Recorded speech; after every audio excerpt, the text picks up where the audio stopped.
acknowledge that this is all Gumbaynggirr country and it is unceded and it's the most astonishing place on earth.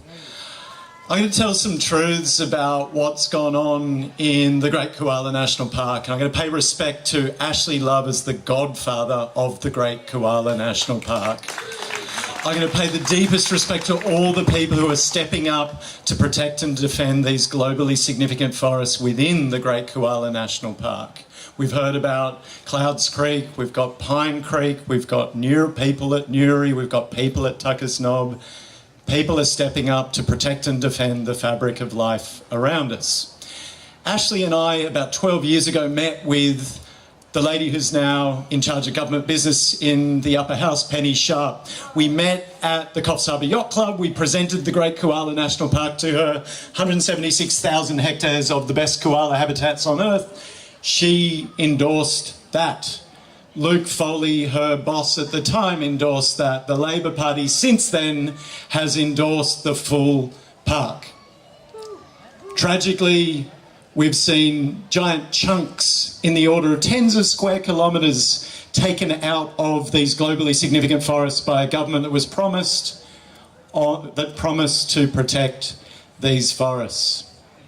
These forests are not just places where koalas and greater gliders find themselves safe. They're places that sustain us. And I'd like to talk about water, because as we all know, water is life. And these most ancient of forests that surround us have been wet for tens and in some instances well over 100 million years. They make it rain, they draw moisture into the landscape, they keep our rivers clean and clear. And I was, many years ago, on Coffs Harbour City Council. I almost became the mayor, and we turned on the regional water supply. $190 million worth of infrastructure that gives sustenance to every home, business, school, everything between Sawtell and Yamba on the coast. Well over 100,000 people derive life-giving sustenance from the forests of the Dorrigo Plateau, the Nimboida and the Blix River. Tragically, because of a 35-kilometre long arc of logging, those rivers, which were always reliably clean and clear, have become so dirty that the people of Grafton went on to high-level water restrictions, and the ratepayers of the Clarence Valley are now on the hook for, at barest minimum, $65 million to install a water filtration plant at Rushforth to filter out the guff that the loggers put in there, losing tens of millions of our tax dollars in the process. Eternal shame.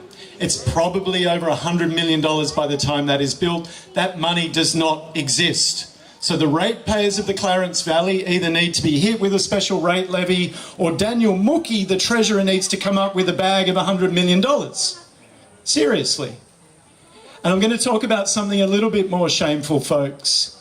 I'm going to talk about arsenic, and I'm going to talk about Little Newry. Little Newry is the eastern slopes of Nungu Miral, the sacred mountain, the most sacred mountain down at the back of Valor. It contained the only koala stronghold population on that section of coastline, and beginning in about mid-2023, community members informed the Forestry Corporation and the government that that area was a historic arsenic mine.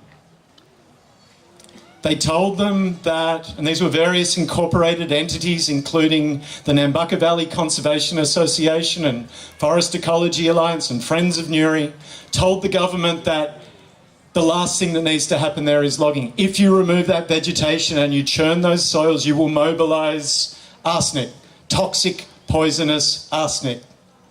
Friends, our government ignored our community. In 3 weeks of logging, over 107 trucks of logs were taken out of that place. And community pleaded with government to intervene. Government didn't intervene, and government operatives got together and said it's low risk. And community has funded water quality sampling that has detected up to 20 times exceedances of limits. And in the most recent sampling around the cyclone, over half of the sampling sites showed significant exceedances. They're the sacred waters of Oyster Creek. There's now dangerous levels of arsenic in that catchment. It's a public health catastrophe, folks. And it is shameful. And may this represent the death knell for the Forestry Corporation of New South Wales.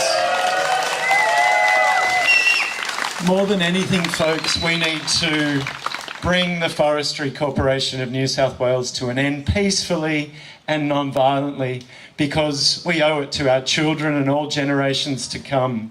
The koalas, the greater gliders, the glossy black cockatoos, the beautiful rivers that sustain us all.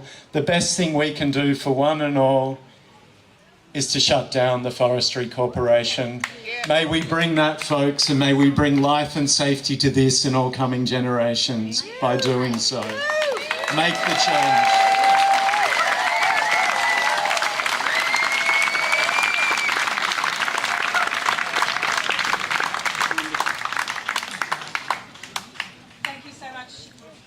Thank you so much, Mark. And to learn how you can take further action as well, visit any of the stalls today, where you can also find many wonderful t-shirts, which I have been modelling for you this morning.